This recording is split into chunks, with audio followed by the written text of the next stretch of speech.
Sa disiplina, magmumula ang pagkakaisa. Sa pagkakaisa, magmumula ang matuwid na pamumuno sa bayan. Sa matuwid na pamumuno, nagsisimula ang pag-asenso ng bayan. Ako po si Cap Jun Mateo ng Barangay Quepumbo.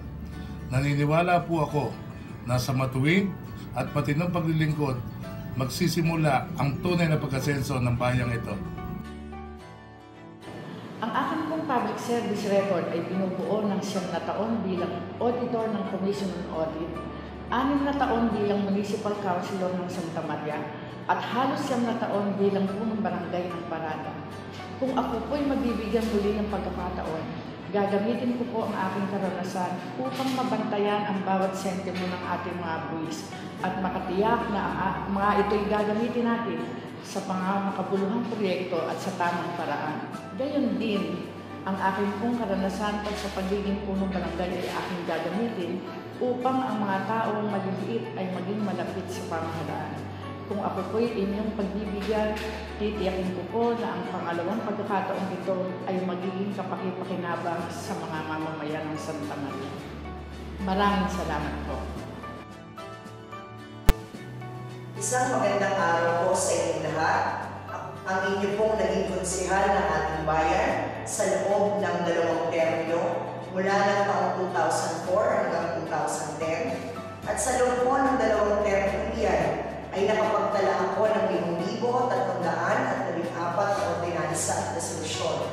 Kasama po rito ang budget ng ating PUB, ang pagkakaroon ng ating mga high school sa Santa Cruz, Manggahan at Catmon, ang lighting clinic, ang pagtataas ng allowance ng ating daycare workers, ang libreng sine para sa ating senior citizen, ang dagdag benepisyo para sa ating mga senior citizen, at ang rural electrification program kung saan ay nabigyan ng libreng pagpapakabit ng kuryente ang ating pong mga lugar dito sa ating bayan na wala pang kabit na kuryente. Ano pong dahilan kung bakit ako'y muling nagbabalik? Upang ang aking pangarap ay magkaroon ng katuparan. Pangarap tungo sa edukasyon ng ating kapatakan. Pangarap para sa patuloy na pagpulad ng ating mga senior citizen. At ang pangkalahatang pagpulad ng lahat ng mamamayan dito sa ating bayan mula sa hanap buhay, kalusugan, at pagpulad. Ako po, si Konsehala Marisa Chodoro Iwason, muling nagbabalik, inyo pong tangkilikin bilang Konsehala, Konsehala Marisa Chodoro Iwason. Maraming salamat po. Ako po ay anungkulan sa barangay ng Santa Clara ng 4 na termino.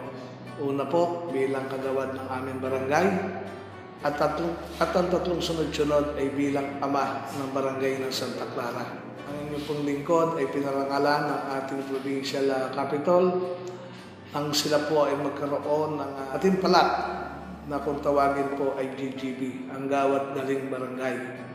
Ang inyong pong lingkod ay pinarangalan noong 2013 bilang natatanging punong barangay at ganoon din po bilang gawaing barangay. Sa panahon po ng aking paglilingkod bilang ama ng barangay ng Santa Clara, nasaksihan ko po, naramdaman, nadama ang mga pangangailangan ng maliit na mamamayan. Ganon din po ang pangangailangan ng aming barangay. Na ito po ang dahilan kung bakit ko po pinasok ang mas mataas na antas ng panunungkulan. Nais ko po na ang mga bagay na ito ay aking masolusyonan sa pamamagitan po ng pagsulong ng mga ordinansa para po sa kapaki-pakinabang ng mamamayan dito po sa bayan ng Santa Maria. Kung ako po ay inyong pagtitiwalaan, ito po ang aking gagawin at ito po ang aking pagpupursigihin para po makatulong ako sa mamamayan at ganoon din po sa pag-unlad ng bayan ng Santa Maria. Muli po, Kapitan Jerry Mauricio ng Barangay Santa Clara, humihiling po sa inyo na sana'y nabigyan niyo po ako ng pagkakataon na mapaglingkuran ang mamamayan at ang bayan Santa Maria. Maraming salamat po. Mula po noong 1980, 1986 Natupad ko na po ang pangarap ko sa bayan na maging matahimik at walang krimen. Ang pangarap ko po na maibalik ang kaisan at katahimikan ay magaganap lamang muli kapag ang Team Yoyoy Ricky ang nagwagi. Kaya samahan niyong muli ako, tuparin ang pangarap ko ng isang maayos at matiwasay na bayan ng Santa Maria, Bulacan. Ang inyong lingkod, Konsehal Oka Morales.